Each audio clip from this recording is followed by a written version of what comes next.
and they don't stop, then they're going to be out. And we're going to move on to the next chapter.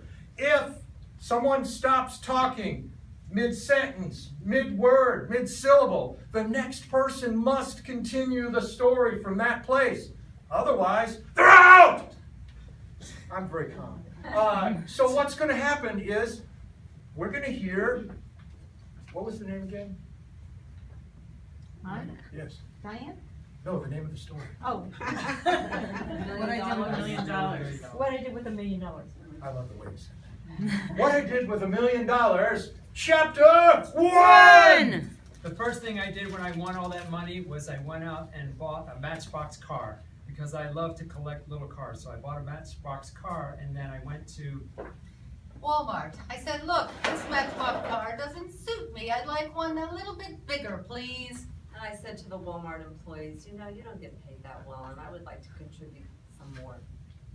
Contribute more to Walmart. That's all I wanted to do, was contribute more to Walmart.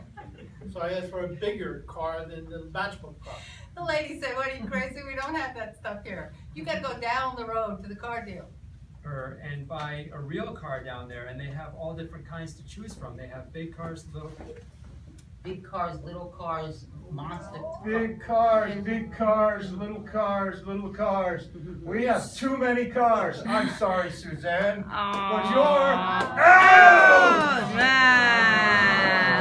Conducted story. This is the story of, what was the name again? What I did with $1 million. What I did with $1 million. Chapter 2. Begin. So as I got to the car dealership, my car broke down. So of course I had to have a new car.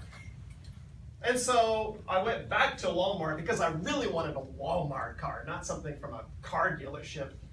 And I asked, how can I get a car from Walmart? They said, well, you have to see the man in charge, Sam Walton himself. But Sam Walton himself had died, and so they had his pickup truck that he used to drive To work every day, and I said, I'd like to buy that one, just for the... And as it turned out. Just for the, and as it turned out, I'm sorry, Andrea, but you're out! She was so good. The title again? What did I do with $1 million? What I did with $1 million. Oh, you say that so convincingly. What I do, didn't do, or do, with $1 million, chapter 3, begin!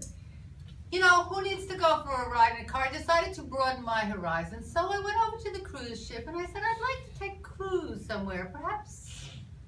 Caribbean, fantastic place to take a cruise. That's always where I wanted to go. And I can get some of my favorite products down there. in the Caribbean because they have all kinds of great things to sell. Straw hats and beads. And even Sam Walton's corpse. Yes, it was being preserved there in the islands for somebody who had enough money to do whatever he wanted to do. I looked at him and I thought, with all the money you had, they couldn't make you look a little bit better? I'd like to look like Marilyn Monroe, but it doesn't always work out that way. Because I'm not a woman, so I can't look like Marilyn Monroe. But I would like to look a little spiffier than I do today. I mean, Sam Walton was a handsome guy. If I could look half as good as Sam Walton, I would be buried in He my... didn't speak! There was a blank spot! I'm sorry, Joe, but you're out! Oh. What I would do with $1 million, chapter 4. Just seeing if you guys are paying attention. Begin. You know, Marilyn Monroe, maybe not. I think maybe George Clooney. I could pull that off. Yeah, because George was a handsome guy too, kind of like Sam Walton. But I was fixated on Sam Walton, even though the guy was decomposing. But with a chest like mine, there's no way I could pull off a man. or a woman, because I'm both sometimes. It depends how I dress. And although Sam Walton was a nice-looking man, he had Really, nothing to rave about. I mean, except for his looks. And his money, of course. And I wanted to look like the rich guy that I was. So I decided maybe I can look like a rich man and a woman. Or a dog, because dogs get a lot of women come up and pet them, and it feels So good when they pet you.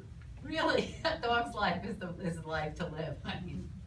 I mean, well, you know, Sam Walton wasn't exactly a dog.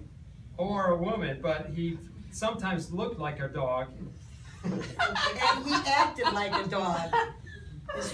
To his people who were working for him. I mean, they had. His to his. I'm sorry, Lynn, you didn't hear. But you are out! Move on down, boss. Move on down, boss. So we have What I Do with $1 Million, Chapter 5. Sam Walton was a real dog to his employees, though. He paid them barely minimum wage, and they We're always applying for food stamps. And the way that he treated everybody was beyond belief. Because he treated them so well, they didn't recognize that he was treating them so well. And it was amazing. that they continued to work for such a guy like that. Exactly. They were so mentally screwed.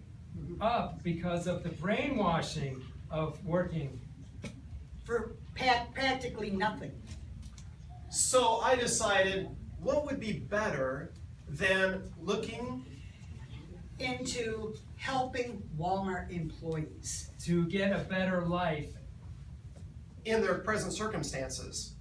So I decided that I would remake myself Using all the money that I just inherited.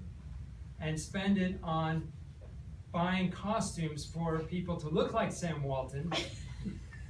And I also had bodyguards posted for each one of those employees that looked. like Sam Walton. The thing is, remember, he was rotting in his coffin. Over in the Caribbean. And to this day, everybody that goes to the Caribbean wants to spit right in front of his coffin. So,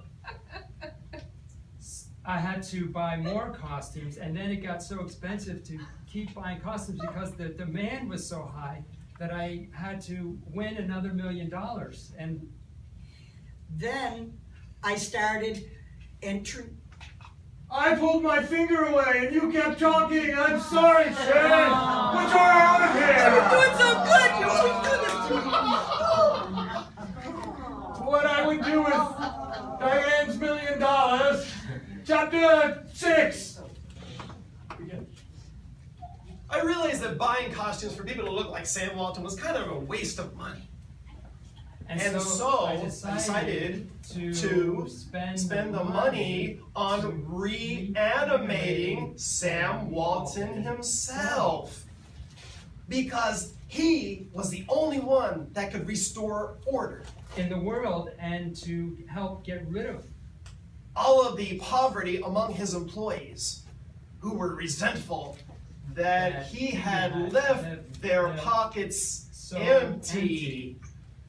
So, And, oh my God, he said and when I pulled my finger up.